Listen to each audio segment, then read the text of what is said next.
Welcome, welcome, welcome, welcome, welcome, welcome, welcome, welcome, welcome to the Mind Fuck Podcast.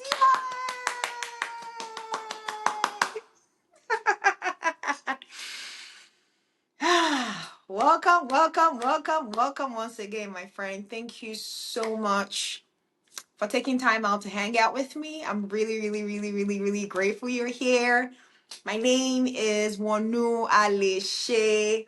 Sometimes I do go by Amazing Soul. Welcome to the Mind Fuck Podcast. FCK stands for fun, compassion, and kindness. Welcome once again, my friend. We have a tradition that we do right before we start the episode for today where I have a list that I titled Reminders to Being Human. Essentially, the intention behind that list is to serve as a reminder to myself, but also as a reminder to you on your journey. So let's get into that list. Shall we? All right. Reminders to being human. Have fun along the journey. Show yourself compassion. Be kind to others.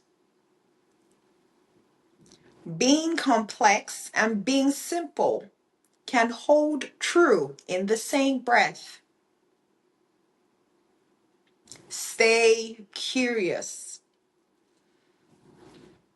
Hold space for pauses. Hold space for not knowing. Never underestimate the power of silence. Nature has a lot of wisdom. Pay attention. There is power in we than I. If nothing else makes sense, my friend, come back to love. Pain is our greatest teacher. And the very last one, never underestimate your ripple of existence.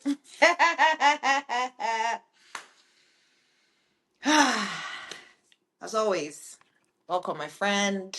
I am grateful you're here. Let's get into the fun part of the show, shall we?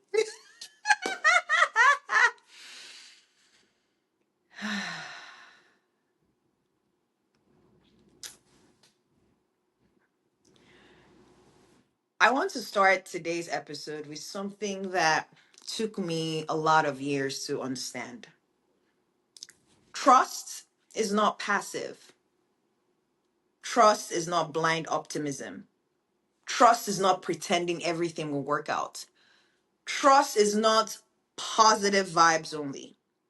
Trust, I mean, real trust is active. And in my experience, active trust might be one of the most powerful nervous system regulation skills no one really talks about. Because we talk about breath work, we talk about grounding, we talk about cold plunges and morning routines and journaling. We talk about all that. But we don't talk enough about this. What does it mean to actively trust your body while it is dysregulated? What does it mean to actively trust your life while it feels uncertain? I mean, what does it mean to actively trust yourself when you have historically abandoned yourself? And that's what I want to explore today. I'm going to take you back to a time in my life in 2022. It was a very interesting time, and I was just transitioning out of the army medically. And my lower back had been building, my lower back pain had been building for years. I mean, I was barely sleeping. I was running on like 2 to 4 hours of sleep every night. And my nervous system felt like it was constantly bracing for something. And at that time in my life, externally, it looked like I had freedom. I mean, I was leaving the military and I was also doing the work, right? But internally, I didn't trust anything. I did not. I didn't trust my body to sleep. I did not trust my back not to flare up. I didn't even trust my decisions. I didn't trust I was going to be okay financially. I didn't trust silence. I didn't trust rest. You see, and at that time, I didn't even realize that what I was actually lacking wasn't discipline. It was simply active trust.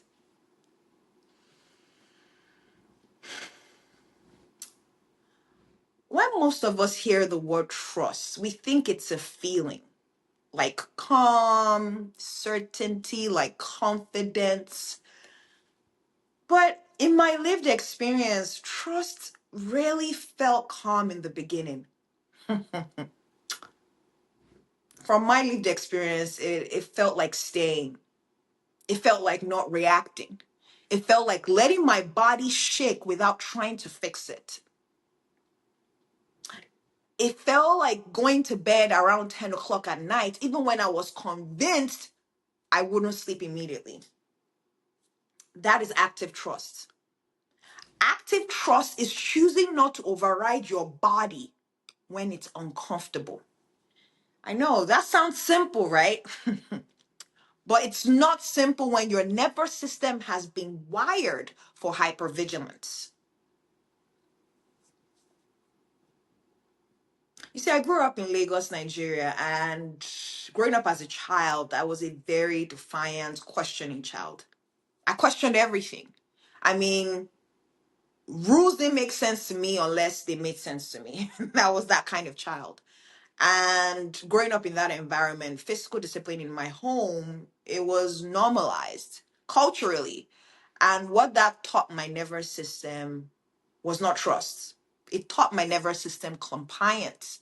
It taught my nervous system don't question authority, don't feel too much, stay in line, right? And when you grew up like that, in that kind of environment, control equals safety. And your nervous system over time learns something very specific. Safety comes from external authority, not internal wisdom. That's what your nervous system learned. And my nervous system thrived on urgency because urgency felt familiar. But I'll tell you this, urgency is not trust. Urgency is bracing.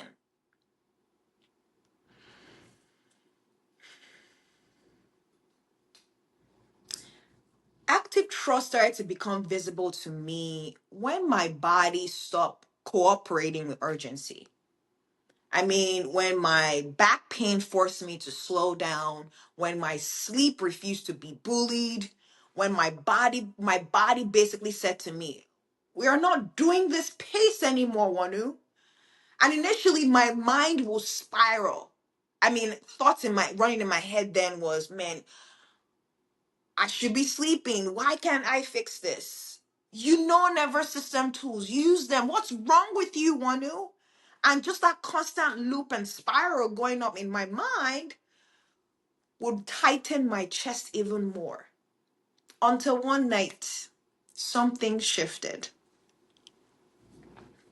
Instead of trying to force sleep, I literally placed my hand on my chest and one on my stomach, right?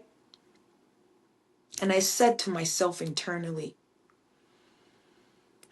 I'm simply noticing the sensation in my chest area.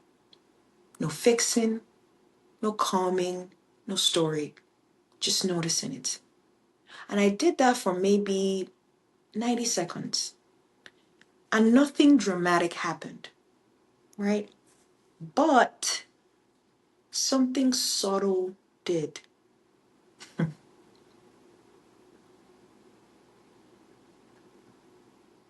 My body didn't escalate. That, my friend, was active trust. I mean, I trusted my body was not the enemy. I trusted that being awake at 3 a.m. was not a personal failure. I trusted that my system was just simply trying to protect me. You see, my friend, active trust is not dramatic. It's not.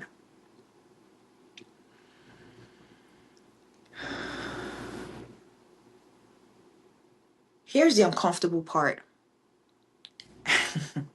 Active trust often feels like doing less.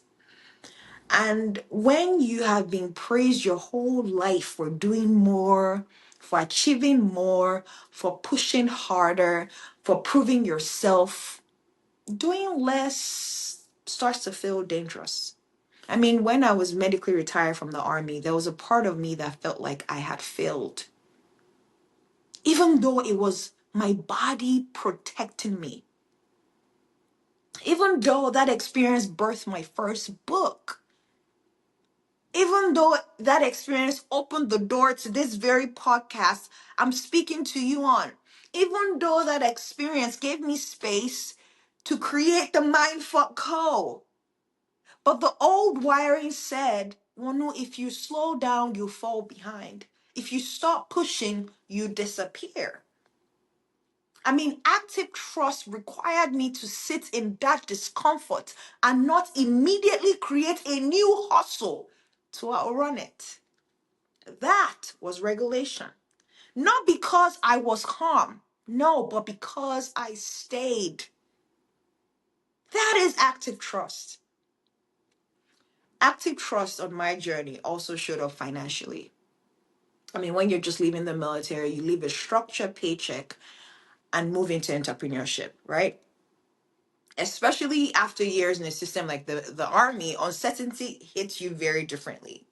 I mean, you're trying to plan 5 steps ahead, trying to control every variable. And after a few months I left the army, I started catching myself. Well, no, what am I actually trying to regulate right now? It wasn't the money. It was fear. That's what I was trying to control. An active trust in those moments looked like this. Choosing to close my laptop, go outside for a few minutes, put my feet on my bare feet on the ground, letting the sun hit my face, and also reminding myself in 2018, I moved to New York on a one-way ticket and I survived. For me, that memory became evidence to my nervous system. Active trust builds from embodied evidence, not affirmations. There's something else about active trust that doesn't get talked about enough. It includes trusting your anger, trusting your grief, trusting your shutdown, trusting your joy. You see, for so many years in my life, I didn't trust my anger because I thought anger meant I was regressing. I thought anger meant I wasn't healed enough, whatever that means. And I thought I wasn't regulated enough. But anger in my body often feels like heat in my chest area, like my jaw becomes tight. That's what anger feels like for me. And instead of suppressing it, like I learned to do as a child, I began pausing and observing what was going on in my body. I mean, instead of noticing the heat in my chest area, I didn't tell my, like, it wasn't, I didn't tell myself, "Wanu, you need to calm down." No, even while I was noticing it, I just noticed it, right? And over time, the charge, the emotional charge started to soften. Not because I forced it, but because I trusted my nervous system to complete its cycle. Active trust is letting the stress response move without hijacking your identity. That is active trust. And here's the paradox. The more I practiced active trust, the more my nervous system softened. I know I've shared this before, but my sleep went from 2 hours to 4 to 5, eventually 6 to 8 on great nights, and plus some naps during the day.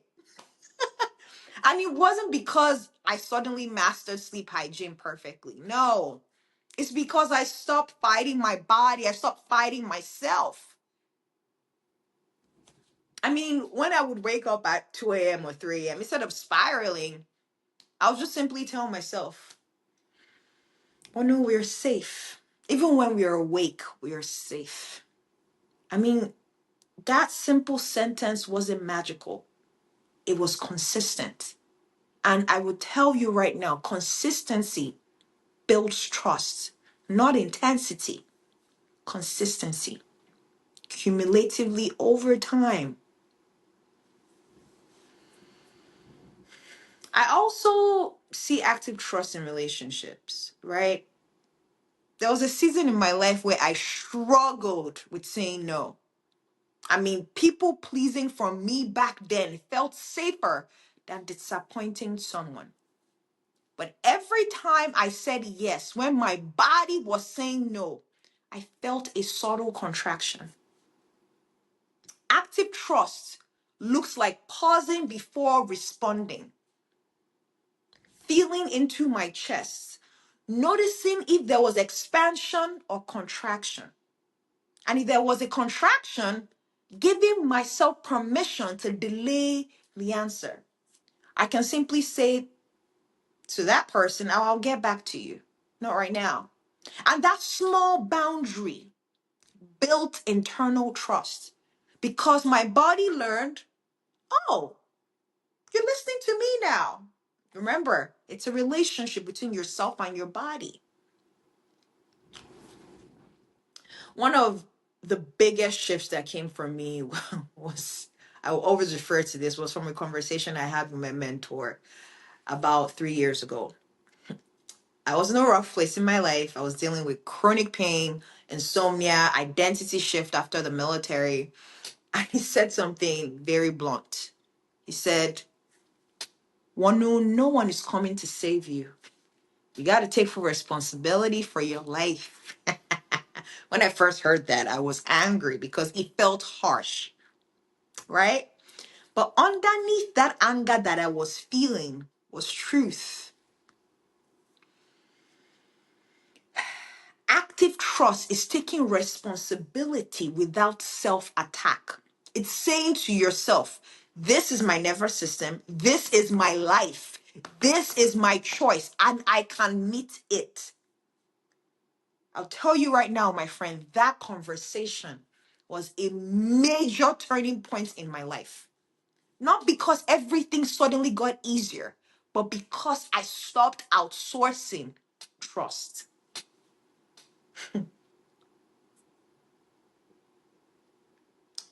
There is a difference between blind faith and active trust. Blind faith says everything will work out. Active trust, on the other hand, says even if it doesn't go how I expect, I can meet it. Do you see? That is regulation in real time. Regulation is not controlling outcomes. Regulation is expanding your capacity.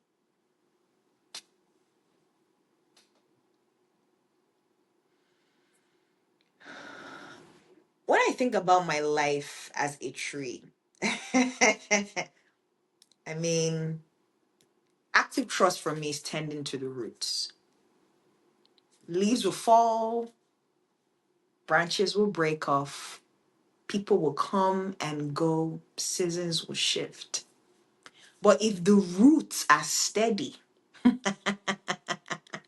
the tree does not panic every time the wind blows. Active trust is the root work.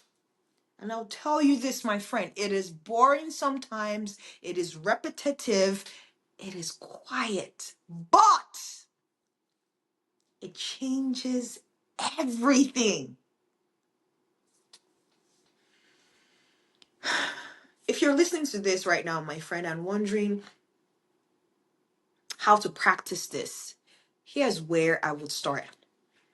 I want you to start to notice where you override yourself. Notice when your body says tired and your mind says push. Notice when your body says no and your mouth says yes. Notice when your chest area tightens and you scroll instead of feeling. Active trust begins in this micro moment. It's not in the big life decisions, the micro moments, my friend. In that 90-second pause, you give yourself permission to feel. In the breath, you don't even force. And in the boundary, you softly hold for yourself. That is active trust. I will end with this today. Active trust is not about becoming fearless. No, it's about becoming less reactive to fear. It's about teaching your nervous system over and over, telling your nervous system, we can feel this, we can stay, we can move through this without abandoning ourselves. In my own personal journey, I mean, I moved from Lagos to New York, from the army to medical retirement, from insomnia to gradual rest, from hypervigilance to softness. The biggest shift wasn't a strategy. No, it was trust. Not passive, not naive, active trust. The kind you practice daily, the kind you build through repetition, the kind that doesn't always feel good, but feels steady. And steady in a dysregulated world is revolutionary as fuck. So if there's one thing I would love to invite you to explore today, it's this. Where could you practice active trust? Not when everything feels calm, but right in the middle of the discomfort. Because that's where active trust is built. And that's where regulation becomes real. As always, my dear friend, I want to thank you so much for being here. I want to thank you so much for listening. And I'm sending you so much love from my heart to yours. Thank you.